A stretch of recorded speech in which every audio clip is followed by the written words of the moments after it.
Channel CB. আসসালামু আলাইকুম প্রিয় দর্শক, আপনাদের স্বাগত জানাচ্ছি আমাদের আজকের বিশেষ প্রতিবেদন। মিয়ানমারে চলমান ভয়াবহ সংঘাতের কারণে বস্তুচ্যুত রোহিঙ্গা জনগোষ্ঠীর নিজ দেশে ফেরা প্রায় অসম্ভব হয়ে পড়েছে। সম্প্রতি জাতিসংঘ এক উদ্বেগজনক সতর্কবার্তা জানিয়েছে, এই প্রত্যাবর্তন এখন দুর্লঙ্ঘ বাধার সম্মুখীন। জাতিসংঘের মিয়ানমার বিষয়ক বিশেষ দূত জুলি বিশপ মঙ্গলবার এক ভাষণে এই গভীর উদ্বেগ প্রকাশ করেছেন। তিনি বলেন, মিয়ানমারের সেনাবাহিনী এবং একটি বিচ্ছিন্নতাবাদী গোষ্ঠীর মধ্যে চলমান রক্তক্ষয়ী সংঘর্ষে রোহিঙ্গা প্রত্যাবর্তনের পথ এক দুর্লঙ্ঘ বাধায় তৈরি হয়েছে। দশকের পর দশক ধরে মিয়ানমারের নিপীড়নের শিকার মুসলিম রোহিঙ্গা জনগোষ্ঠী। 2017 সালে মিয়ানমার সেনাবাহিনীর নৃশংস দমন পীড়নের শিকার হয়ে লক্ষ লক্ষ রোহিঙ্গা বাংলাদেশে পালিয়ে আসতে বাধ্য হয়। এই দমন পীড়নকে বিশ্বের অনেক দেশ গণহত্যা হিসেবে আখ্যা দিয়েছে। 8 বছরেরও বেশি সময় ধরে তারা ভিন দেশে শরণার্থী হিসেবে জীবন কাটাচ্ছে, কিন্তু নিজ ভূমি রাখাইন রাজ্যে চলমান যুদ্ধের কারণে তাদের ফেরা এখন অনিশ্চিত। রোহিঙ্গাদের মাতৃভূমি পশ্চিম মিয়ানমারের রাখাইন রাজ্য 2021 সালে সামরিক অভ্যুত্থানের পর থেকে দেশের সবচেয়ে তীব্র লড়াইয়ের সাক্ষী হয়েছে।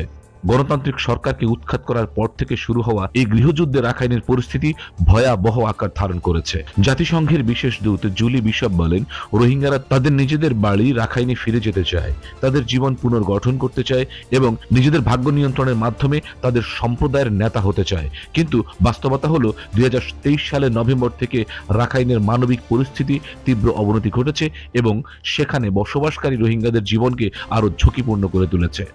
জাতিসংঘের মানবাধিকার অফিসের মতে পরিস্থিতি আরো জটিল, কারণ সামরিক বাহিনী এবং স্থানীয় সশস্ত্র গোষ্ঠী আরাকান আর্মি উভয় পক্ষই রোহিঙ্গাদের বিরুদ্ধে মারাত্মক নৃশংস অপরাধ সংগঠিত করেছে এবং তা অব্যাহত রেখেছে। আন্তর্জাতিক আইনকে বৃদ্ধাঙ্গুলি দেখিয়ে উভয় পক্ষই দায় মুক্তি পেয়ে যাচ্ছে।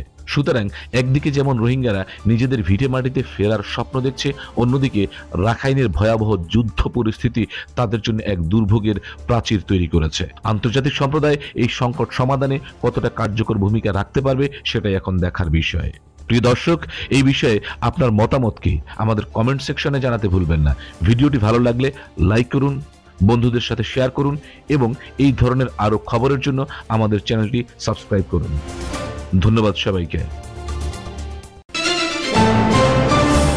Subscribe now for daily news and updates.